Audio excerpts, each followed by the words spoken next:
Welcome! In this video I'll show how you can hide Instagram app in Redmi. So to start, you will need to find and launch the built-in security app.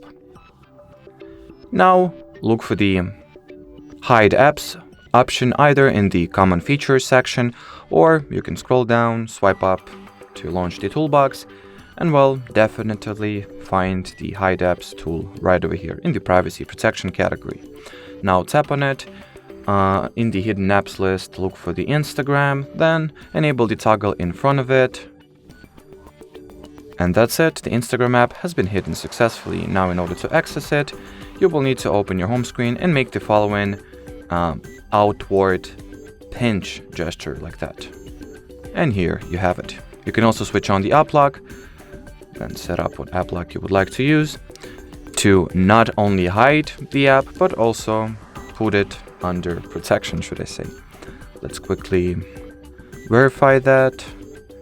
So once again, make the following. Yep, here it is. Input the privacy password, and here you have it. And as far as this video goes, that'll be it. So thanks for watching, and bye-bye.